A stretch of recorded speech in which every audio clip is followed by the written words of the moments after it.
আরে ভাই, আপনার মুখের মধ্যে কালো কালো দাগগুলো কিসের?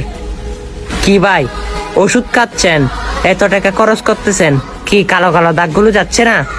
অবশ্যই আমি যদি একটা আমল শিখে দিই, সেই আমলটা প্রতিনিয়ত করতে পারবেন তো? এই দাগগুলো যদি না যায়, আপনি একদিন না একদিন আমাকে বলতে পারবেন। অবশ্যই আমি ইসলামিক স্বাস্থ্য বিভাগ থেকে এই কথাগুলো বলতেছি। কারণ কি জানেন, আমার প্রিয় নবীজি বলে যে আমার একটি হাদিস মানুষের কাছে পৌঁছে দিল, তার মুখ কিন্তু নূরের মতো উজ্জ্বল করে দিল, তার মুখের মধ্যে কিন্তু নূর চলে আসলো।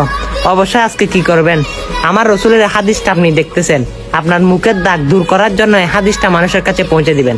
কারণ আমার প্রিয় নবীজির হাদিস কখনো মিথ্যা হতে পারে না, অবশ্যই 100%, 100% সত্য। অবশ্যই আমার প্রিয় নবীজি বলে যে আমার রওজা জিয়ারত করলো, তার জন্য আমি শাফায়াত ওয়াজিব করে দিলাম।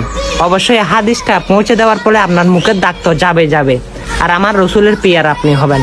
অতি শীঘ্র তাই এই হাদিসটা সকল মুসলমানের কাছে, সকলের কানে কানে, সকল ঘরে ঘরে বেশি বেশি পৌঁছে দিবেন ইনশাল্লাহ। আমিন।